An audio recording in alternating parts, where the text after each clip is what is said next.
Assalamualaikum warahmatullahi taala wabarakatuh. Bismillahirrahmanirrahim. Alhamdulillahirabbil alamin. Wassalatu wassalamu ala asyrafil anbiya'i wal mursalin wa ala alihi washabbihi ajma'in. Qala rabbi shrah li sadri wa yassir li amri wahlul 'uqdatam min lisani yafqahu qawli. Syukur alhamdulillah bertemu lagi kita pada hari ini. Bertemu kita dalam video kali ini. Ustaz mendoakan semoga semua penonton dan anak-anak yang menonton video ini sentiasa berada di dalam rahmat dan kasih sayang Allah Ta'ala, dan juga kita semua sentiasa di dalam perlindungan Allah Ta'ala.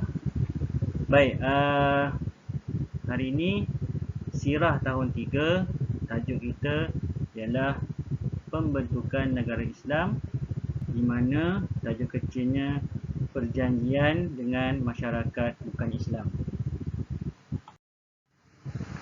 Baik, kita masih lagi di bawah tajuk besarnya pembentukan negara Islam Madinah. Seperti yang anak-anak tahu, sebelum ni kita dah belajar 6.1 tu ialah apa yang Rasulullah buat apabila nak membentuk sebuah negara Islam Madinah. Yang pertama dulu kita dah tahu Rasulullah membina Masjid Nabawi. Kemudian 6.2 tu Rasulullah SAW mempersaudarakan kaum Ansar dan Muhajirin. Seterusnya 6.3 azan disyariatkan.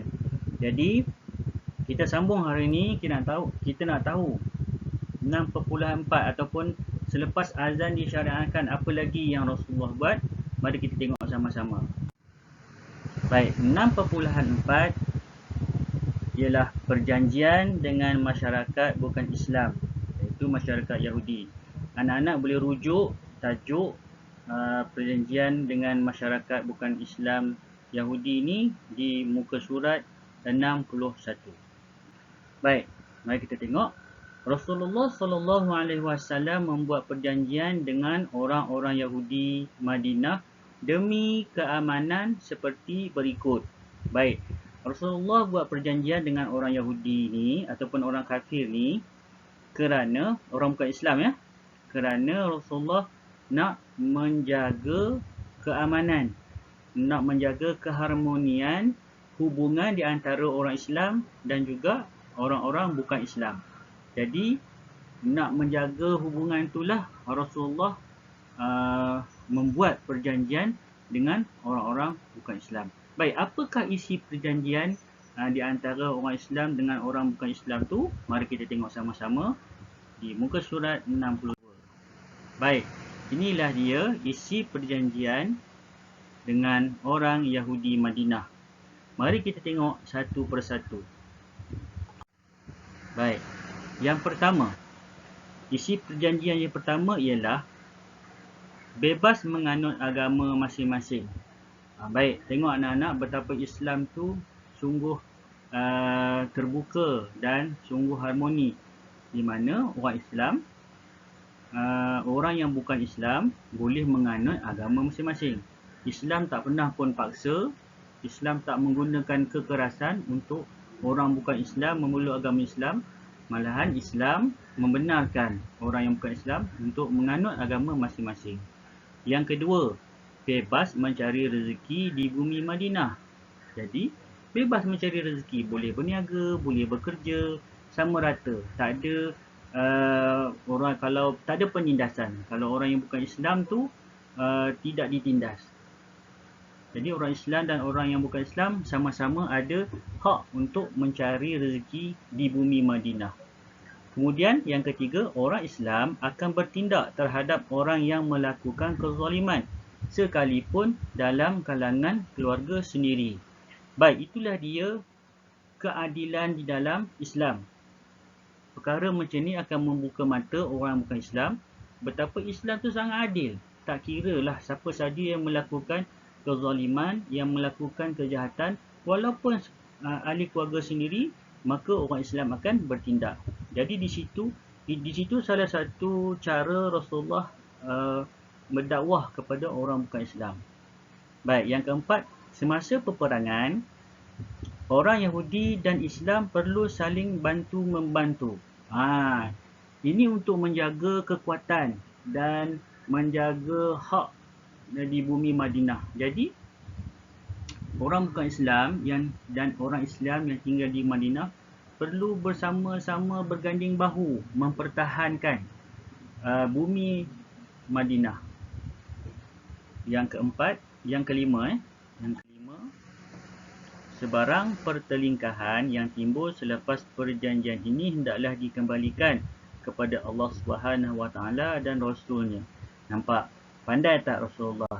Dia kata, bila dibuat perjanjian dengan orang bukan Islam, bila ada apa-apa pertelingkahan selepas ni, kita kembali kepada Allah dan Rasul. Nampak?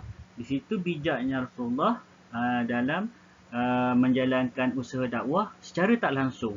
Jadi bila kembali kepada Allah dan Rasul bermaksud kembali kepada Al-Quran dan Sunnah. Jadi bila orang bukan Islam bersetuju dengan perjanjian ni, secara tak langsung, secara perlahan ataupun secara tidak sedar, Rasulullah sedang menjalankan dakwah kepada orang bukan Islam. Lama kelamaan apabila orang bukan Islam melihat keadilan daripada orang Islam, keadilan agama Islam yang dibawa oleh Rasulullah SAW, maka mereka akan terbuka hati dan lembut hati untuk memeluk agama Islam. Baik, yang keenam, orang-orang Quraisy tidak boleh diberi perlindungan, begitu juga orang yang menolong mereka. Baik, orang Quraisy ni memang terkenal lah dengan kezaliman dan kejahatan diorang. Jadi, orang Quraisy tidak akan diberi perlindungan dan siapa yang membantu orang-orang Quraisy juga akan ditentang. Tidak diberi perlindungan. Baik.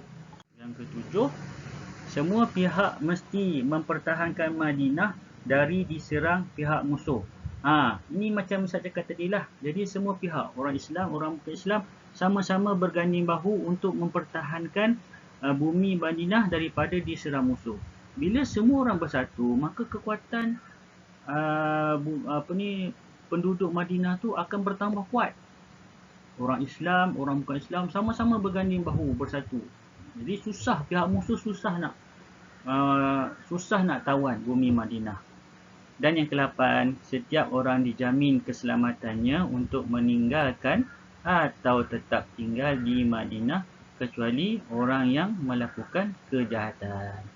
Jadi boleh buat pilihan nak duduk di Madinah pun boleh, ataupun kalau nak tinggalkan bumi Madinah pun boleh, tak ada masalah.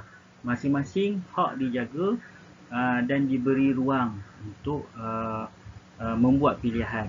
Begitulah betapa adilnya agama Islam, begitu adilnya kaedah dan bijaknya Rasulullah di dalam membuat perjanjian sesama orang Islam dan orang bukan Islam, dan dalam masa yang sama isi perjanjian tu tadi sangatlah memberi hak sama rata dan memberi kekuatan kepada penduduk Madinah sama ada Islam dan bukan Islam. Dan yang paling penting sekali, di dalam isi perjanjian tu ada unsur-unsur dakwah yang secara tak langsung memperlihatkan betapa Islam tu sangat adil dan memberikan hak sama rata. Walaupun contohnya, walaupun ada orang Islam yang melakukan kezaliman, kejahatan, orang Islam tak akan membela, malahan akan memberi hukum kepada orang yang melakukan kezaliman. Baik, seterusnya macam biasa ada sedikit latihan. Senang je latihan ni, sangat-sangat senang. Soalan yang pertama, mengapakah Rasulullah membuat perjanjian dengan orang Yahudi? Alamak, tak terrapat pula orang Yahudi tu. Sepatutnya dia jauh sikit ya. Okey. Jadi nanti kalau salin tu jarakkan sikit ya. Pisahkan huruf na dengan ya tu. Baik, mengapakah Rasulullah membuat perjanjian dengan orang-orang Yahudi Madinah? Kenapa Rasulullah buat perjanjian? Saja-saja ke, suka-suka ke, ataupun Rasulullah ada agenda tersembunyi ke, nak menganiaya orang-orang bukan Islam ke, ataupun kenapa? Baik, kemudian sila nyatakan 4 isi perjanjian dengan orang Yahudi Madinah. Tulislah 4 isi perjanjian yang Ustaz bacakan tadi. So itu saja, senang saja latihannya, dan itu sajalah tajuk kita pada hari ini. Jadi Ustaz doakan semoga video yang pendek ni dapat memberi manfaat kepada semua orang, dan kita jumpa lagi di masa akan datang. Assalamualaikum warahmatullahi taala wabarakatuh. Bye.